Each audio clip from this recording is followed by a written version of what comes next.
morsure de l'humidité pénétrait jusqu'à la moelle, emplissant l'air d'une sensation d'épaisse et dense draperie, comme si l'air lui-même était lourd, pâteux, telle la boue charriée par des siècles de pluie et de temps sur la terre même. Cette odeur perçante, un mélange indescriptible de poussière ancienne, de décomposition et de quelque chose d'intangiblement minéral, presque métallique, s'accrochait à la gorge, suscitant un dégoût latent, à peine perceptible. J'abaissai ma main avec prudence, sentant sous mes doigts la froideur lisse de la pierre ancienne. Les murs étaient généreusement tapissés d'une mousse douce, comme du velours, rappelant la peau d'une créature séculaire. Lassée par le poids des âges, les faibles rayons de ma lampe torche se frayaient timidement un passage à travers l'obscurité épaisse, arrachant à ses étreintes les contours fantomatiques de ce qui fut jadis une vie humaine. Des squelettes, des millions d'ossements compressés, patiemment disposés en rang dans des alcôves, formant une effrayante imitation d'infinies étagères à livres, chargées d'histoires silencieuses. C'étaient les catacombes de Paris. Pour la plupart des autres, ce n'était qu'une énième attraction touristique insolite, un sinistre labyrinthe d'ossements, dissimulé profondément sous la rumeur de la ville.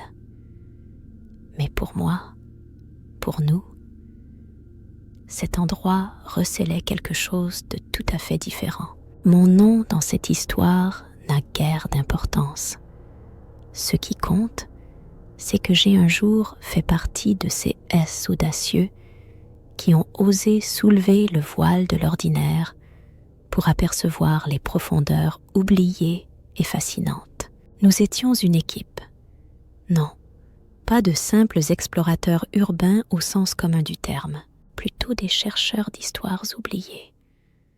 Ceux qui traquaient sans relâche les échos du passé dans des lieux où le plus courageux des profanes n'aurait jamais osé mettre les pieds.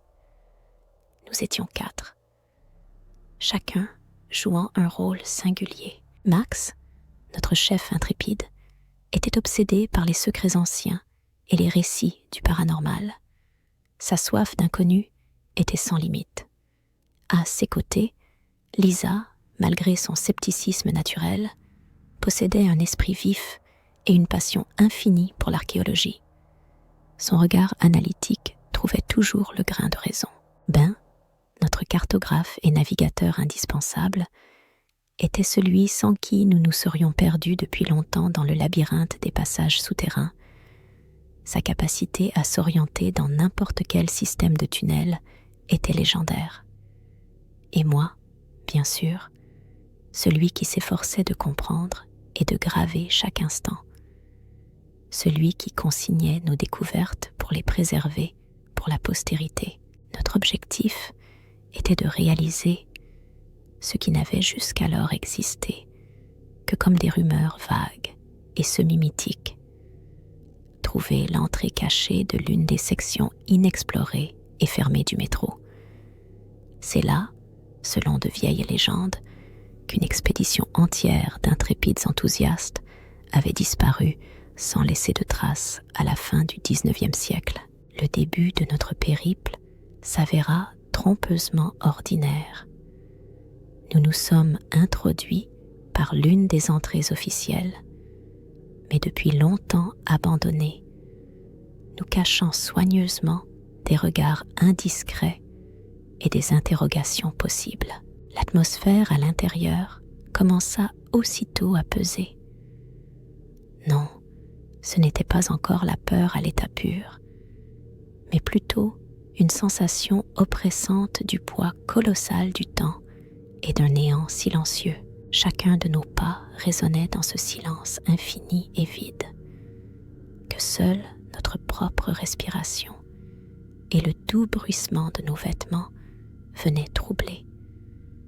Nous avancions dans des couloirs étroits et humides, où des rangées de crânes et d'os de fémur formaient d'effroyables motifs, presque ornementaux, évoquant quelque chose d'au-delà. Lisa, d'ordinaire si posée et réservée, marmonnait à voix basse des données statistiques, cherchant une explication rationnelle à ce cauchemar. Max, au contraire, semblait chargé d'une énergie inconnue, rayonnant d'anticipation. Ses yeux scintillaient à chaque nouvelle découverte, qu'il s'agisse d'une disposition inhabituelle d'ossements ou d'un symbole énigmatique, habilement gravé sur une pierre ancienne. Ben, véritable guide, nous menait avec assurance à travers ce labyrinthe complexe, consultant des cartes anciennes, fragiles par endroits, qu'il avait réussi à se procurer. Notre route nous conduisait vers l'un des secteurs les plus reculés et rarement visités du complexe. Selon les murmures les plus discrets et les légendes, c'est là que se trouvait l'entrée de la dite zone du silence, ainsi nommée par C.S. rares braves qui osaient même en parler. On racontait que là-bas, le flux même du temps s'altérait et que quelque chose d'insaisissable flottait dans l'air, invisible à l'œil, mais perceptible par tout le corps. Max était absolument convaincu que c'était dans cette zone que se cachaient les traces d'une civilisation incroyablement ancienne, antérieure aux Romains, et peut-être même des entités plus anciennes encore, qui furent la source première de ces restes effrayants. Soudain, une brèche apparut devant nous dans le mur, totalement absente de toutes les cartes que nous connaissions. Elle était densément obstruée par des tas de débris rocheux et de terre tassée, comme si la nature elle-même, jalousement gardienne de ses secrets, tentait de sceller ce passage à jamais. Ben, agrippant fermement ses outils, commença à dégager prudemment l'accès. À chaque coup sourd de sa pioche, l'air devenait perceptiblement plus froid, plus lourd, comme s'il se condensait autour d'eux et s'infiltrait sous leurs vêtements. Lorsqu'ils parvinrent enfin à se faufiler à l'intérieur, une obscurité si dense, si collante, presque palpable les enveloppa, que les faibles rayons de leurs lampes frontales semblaient n'être que de minuscules étincelles, désespérément vacillantes, tentant de percer le voile impénétrable d'encre. Ici, dans ces profondeurs, tout ordre avait disparu. Finis les agencements méticuleux des os que l'on avait observés auparavant. Un chaos primordial régnait en maître. Les ossements étaient éparpillés, dénués de toute logique, comme s'ils avaient été écrasés par une force monstrueuse et inconnue, ou peut-être brisés sans cérémonie. Par endroits, de sombres cavités étaient remplies d'une matière ressemblant à des tissus organiques, mais figés depuis longtemps, transformés en une substance visqueuse, semblable à du goudron noir pétrifié. Quelle diablerie! Souffla Lisa, la voix tremblante d'un mélange de peur et d'émerveillement.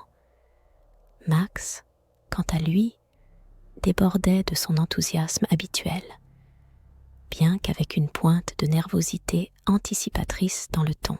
Le voilà, ce dont parlaient les légendes, nous l'avons trouvé. Un terrible événement a dû se produire ici, murmura-t-elle, et nous poursuivîmes notre chemin. Le sentier devenait de plus en plus étroit, et les parois de pierre semblaient se resserrer inexorablement, avançant de part et d'autre, telles des créatures vivantes. Un nouveau son naquit dans l'air, un murmure silencieux, mais lancinant, qui enveloppait de toutes parts, sans pourtant posséder de source précise. Ce n'étaient pas des mots, mais dans ce mélange, On percevait une mélodie hypnotique, à la fois repoussante et sinistre. Ben s'arrêta net, attentif à ce son étrange. « Entendez-vous cela ?» demanda-t-il, son visage d'une pâleur inhabituelle. « Le murmure ?»« Oui, » répondit Max, son regard errant avec inquiétude sur les murs massifs. « C'est probablement juste l'écho du vent qui se promène dans ces anciens tunnels. L'air est si stagnant ici. » Mais je savais avec certitude que ce n'était pas le vent.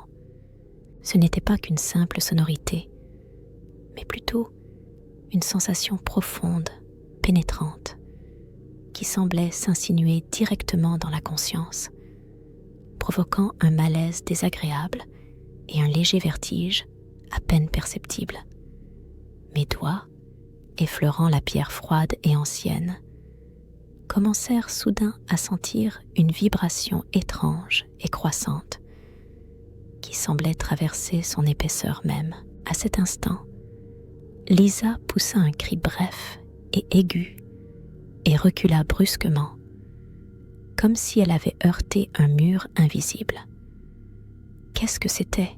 souffla-t-elle, les yeux écarquillés par la terreur. J'ai immédiatement dirigé le faisceau de ma lampe torche là où elle regardait, illuminant l'ouverture sombre. Sur le mur, comme sculpté dans la plus pure obscurité, un vague silhouette se dessinait lentement. Elle était floue, changeant de manière insaisissable, mais on ressentait distinctement qu'elle nous regardait droit dans les yeux. C'était comme un reflet déformé et sinistre dans l'eau, d'où émanait un froid glacial. « Des fantômes ?» murmura Lisa d'une voix tremblante, son scepticisme passé semblant s'évaporer sans laisser de traces. « Ce n'est qu'un jeu d'ombre et de lumière, » tenta de la rassurer Max, sa voix sonnant hésitante, trahissant sa propre inquiétude dissimulée. Nous avons continué d'avancer, et le murmure mystérieux devenait de plus en plus palpable. Il s'est transformé, prenant les contours de multiples voix, fusionnant en un bourdonnement unique, comme si des milliers de personnes essayaient de dire quelque chose simultanément, mais qu'aucun mot ne parvenait à être discerné. Ce fut comme un voile sonore dense, enveloppant un silence primordial, engendrant une impression étrange mais indéniable d'une présence invisible. Ben, visiblement troublé et manifestement nerveux, se mit à consulter fébrilement la carte, ses doigts tremblotant légèrement. « On dirait que nous nous sommes écartés du chemin prévu, » dit-il, une tension non dissimulée trahissant sa voix. « Cette section, elle n'existe tout simplement pas sur notre carte. Je ne comprends absolument pas comment nous avons pu aboutir ici. » Max tenta de le rassurer, sa main se posant sur l'épaule de son ami, mais lui-même paraissait perdu et désemparé. Nous étions perdus, et nous nous trouvions au cœur même de ce labyrinthe mortel et inextricable. Et c'est à cet instant précis que le plus inexplicable se produisit. Les choses commencèrent à disparaître mystérieusement. D'abord, ma seule moufle bien chaude s'évanouit. Puis, du sac commun, un outil petit, mais si nécessaire de Ben, disparut également. Nous avions d'abord écarté ces événements, les attribuant à notre propre distraction, à la fatigue accumulée après une longue journée. Mais lorsque Lisa a découvert que sa fidèle boussole s'était évaporée de son sac à dos sans laisser de traces, et qu'elle fut suivie de près par la lampe de poche de Max, qu'il tenait dans sa main 1 minute auparavant, une peur primitive commença à nous étreindre. « Cela ne peut pas être si simple », s'écria Lisa, ses yeux balayant nerveusement les alentours, cherchant désespérément le moindre indice. « Quelque chose ou quelqu'un nous suit ?» Il joue ouvertement avec nous. L'air alentour s'épaissit d'une présence invisible. Un murmure, à peine audible au début, s'amplifiait désormais, devenant de plus en plus agressif et obsédant, tel un essaim de frelons malveillants, tournoyant et bourdonnant sans cesse à nos côtés. Soudain, j'ai senti quelque chose d'impalpable et de glacial effleurer ma joue. Je me suis instinctivement reculée. Mais dans le vide autour de moi, je n'ai rien trouvé. Au même instant, le cri de Ben retentit et il s'effondra sur ses genoux, se tenant la tête avec véhémence. « C'est dans ma tête. C'est ça. Ça parle !» s'écria-t-il, une terreur primale figée dans ses yeux. Sans hésiter, Max se précipita vers son ami. « Ben, qu'est-ce qui t'arrive ?» Et là, se produisit ce que personne n'aurait pu prévoir. Le premier, le plus terrible des tournants. Alors que Max se penchait sur Ben, je vis de mes propres yeux, surgissant de la maçonnerie elle-même, de cette pierre antique et froide, quelque chose de sinistre, d'obscur et de palpitant. Cela ressemblait à une pelote de fins fils noirs, vivants, s'entremêlant dans une danse terrifiante. Ils enveloppèrent Ben instantanément, et il se tut pour toujours, comme si sa force vitale avait été aspirée sans retenue. Max hurla, tentant désespérément de repousser cette substance monstrueuse, mais elle s'avéra inséparable du mur lui-même, de cet endroit maudit. Lisa, la main tremblante, agrippa mon poignet. « Vite, il faut fuir !» Nous nous précipitâmes en arrière, cherchant fébrilement l'unique passage, le chemin même par lequel nous étions arrivés ici. Les murs autour semblaient prendre vie, changeant constamment de position et de forme. Un instant auparavant, il y avait une ouverture, un couloir menant plus loin. Et maintenant, une barrière sourde et impénétrable se dressait devant nous. Le murmure discret qui, jusqu'alors, ne parvenait qu'à peine de quelque part dans les profondeurs, s'était soudain transformé en cris déchirants et en gémissements atroces. Ces vociférations désespérées transperçaient l'existence même, semblant s'infiltrer à travers les matières les plus denses. Je sentais ces sons s'enfoncer dans ma conscience, provoquant une vague de répulsion et de peur viscérale. C'étaient les voix de ceux qui avaient trouvé la mort ici, ou peut-être celles de ceux qui avaient été impitoyablement engloutis par cet endroit même.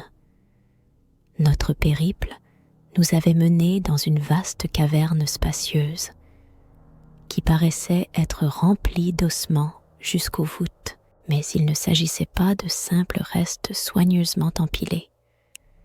Les os y étaient entrelacés, formant quelque chose d'inimaginablement monstrueux, des formes gigantesques et tordues, rappelant d'horribles sculptures grotesques, créées à partir de milliers et de milliers de restes humains, s'élevaient partout.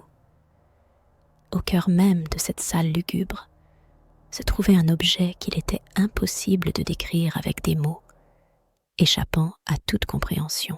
Il pulsait d'un éclat spectral, d'un autre monde, rappelant un organe vivant mais étranger, profondément ancré dans la chair même de la terre. Une vague de froid glacial, pénétrant jusqu'aux os, émanait de lui, ainsi qu'un sentiment accablant, dévorant, de solitude absolue. Max, comme saisi par une sorte d'extase sauvage et irrationnelle, ou peut-être par un désespoir sans bornes, s'avança vers cet objet inconnu. Le voici, la source, la force, marmonnait-il, complètement insensible à nos cris désespérés. Alors qu'il approchait, l'objet commença à s'ouvrir lentement, tel un étrange capitule déployant ses pétales. Mais au lieu de tendres pétales, des visages apparurent, déformés, figés dans un cri éternel, sculptés dans une masse osseuse grisâtre. Ils nous regardaient avec une horreur inexprimable, inévitable. Six-Face terrible faisait partie intégrante de l'objet lui-même, et dans leurs yeux sans fond se reflétaient toutes les douleurs et souffrances accumulées au fil de millénaires innombrables. Lisa, tentant de sauver Max, le tirait de toutes ses forces par la main, mais il était déjà trop tard. L'objet l'aspira sans un bruit dans son abîme, et Max disparut instantanément, ne laissant derrière lui qu'un cri bref, perçant, suspendu dans l'air. Nous restâmes à deux, juste Lisa et moi, parmi ces sculptures terrifiantes, tout droit sorties de cauchemars. Des milliers de voix, fusionnant en un unique chœur, tantôt murmurant, tantôt criant, emplissaient l'espace environnant. Cédant à l'appel d'un instinct de survie aussi ancien que l'humanité elle-même, nous fûmes contraints de battre en retraite. Notre chemin s'orienta vers un autre passage, étroit et drapé d'une obscurité impénétrable, où nous nous faufilâmes, sentant la pierre froide enlacer nos corps. Ici, dans cette profondeur, le grondement des voix s'estompa, à peine perceptible, mais le sentiment d'une présence invisible ne fit que s'intensifier. Elle ne s'exprimait pas par des sons, elle pénétrait plus profondément dans notre essence même, dans la conscience que l'on nous observait. Mais ce n'était pas une simple observation. On semblait nous ressentir. Mon cœur se serrait d'une soif insupportable. Soudain, Lisa se figea sur place. Son regard était rivé au mur, son visage figé dans une expression d'horreur absolue, mêlée à une sorte de révélation étrange et terrifiante. « Ce n'est pas une métaphore », murmura-t-elle, sa voix tremblant sous le poids de la découverte qui l'avait saisie. « Ces OS, ils ne sont pas que des restes. Ils conservent la mémoire ou la conscience. C'est un héritage vivant. » Je ne comprenais absolument rien à ce qu'elle disait. 6 mots l'emportaient loin, au-delà de mon entendement, dans des sphères où la logique ordinaire perdait toute signification. Et à cet instant précis, comme pour répondre à sa terrifiante intuition, je ressentis une douleur vive et brûlante dans mon bras. Je baissai les yeux et vis de ma propre peau, lentement et inexorablement, des fils fins et noirs commencer à pousser, exactement les mêmes que ceux que je venais de voir émaner de Ben. Une vague lancinante, lente mais implacable, s'infiltrait au plus profond de mon être. La panique monta, et je tentais désespérément de me libérer, de me dégager, pour réaliser qu'ils étaient devenus une partie de moi, entrelacés à ma chair et à mon sang. « Que se passe-t-il » s'échappa de mes lèvres dans un cri. Lisa me regarda, et ses yeux reflétaient une tristesse indicible et profonde. « Ils nous choisissent, dit-elle d'une voix tremblante, ceux qui peuvent entendre leur appel, ceux qui ont osé pénétrer leur monde. Ils se nourrissent de notre conscience, de notre vie. Il leur est simplement nécessaire d'être entendus. Et nous ne sommes que des récipients, murmura-t-il. Et à cet instant, la chose la plus terrible se produisit. je sentis mon propre cerveau commencer à se transformer. Pas mon corps physique, non, mais ma conscience elle-même. Les souvenirs, si familiers et si clairs, commencèrent à s'effacer, se métamorphosant en un kaléidoscope d'images confuses, se mêlant aux voix d'étrangers, à la souffrance d'autrui. J'aperçus des fragments de vie de ceux qui restèrent ici à jamais.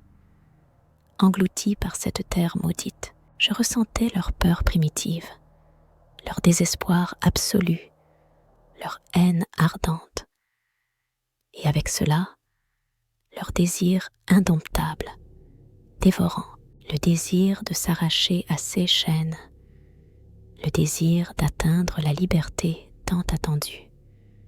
Lisa, exténuée, tomba à genoux, son corps secoué par l'agonie. Je vis des fils noirs et sinistres germer de ses yeux, de ses oreilles, de sa propre bouche, comme si la mort elle-même y plantait ses racines.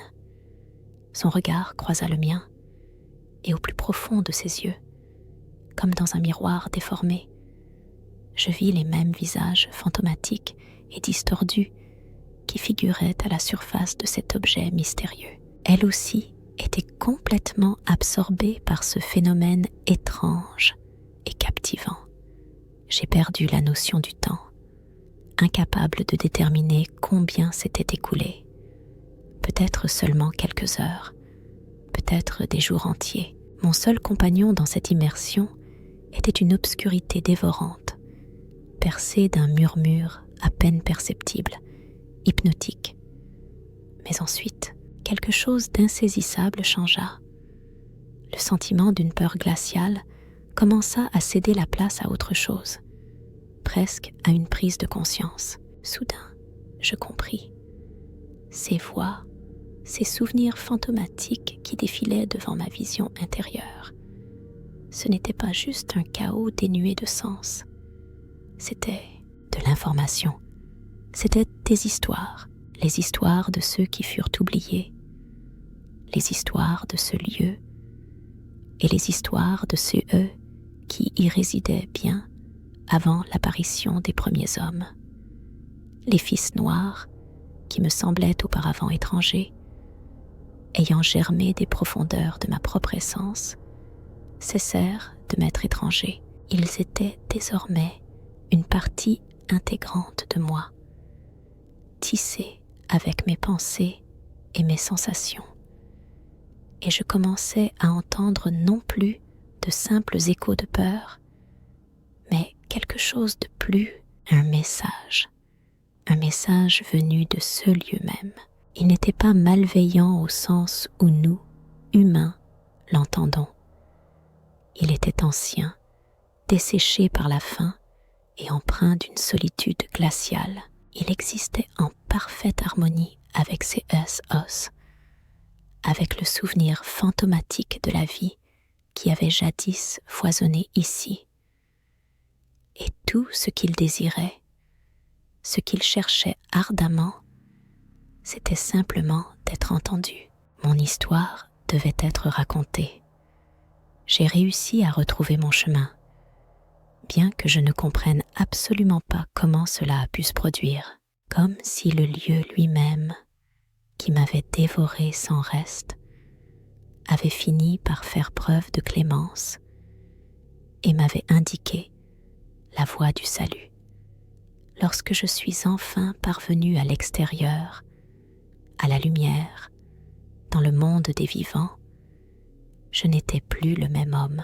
Mes yeux avaient acquis une nouvelle vision, percevant le monde environnant de manière totalement différente, et mes oreilles étaient devenues capables de saisir des sons qui, auparavant, restaient inaperçus pour la plupart. Mais ce qui était le plus terrifiant, ou peut-être le plus essentiel, se trouvait en ma tête. Des millions de voix y avaient désormais élu domicile. Je suis devenu celui qui raconte ces histoires. Je les consigne pour préserver le souvenir de ceux qui ont disparu à jamais dans les profondeurs des catacombes, et de ceux que ces murs silencieux ont engloutis. Je ne peux plus m'y opposer. Je ne peux lutter contre le cours implacable des événements. Je suis devenue une partie intégrante de cette mélodie oubliée, l'écho d'un murmure ancien, à peine perceptible. Ma destinée est de garder leur mémoire vivante, afin qu'ils ne sombrent pas dans l'éternité aux côtés de l'oubli, pour que leurs histoires, leurs douleurs insupportables, leur existence même, soient enfin entendues, quitte à ce que ma propre histoire se dissolve parmi des milliers d'autres, emportée par l'écho des profondeurs sombres et humides sous Paris. Telle est ma destinée, ma malédiction éternelle, et simultanément mon unique espoir, une chance d'offrir une voix à ceux qui l'ont perdue à jamais. Écoutez attentivement ce que je vais vous conter, je vous en prie. Écoutez avec la plus grande attention, car les histoires, tapies dans le silence des catacombes, ne sauraient être oubliées. Elles trouvent toujours leur chemin pour être entendues.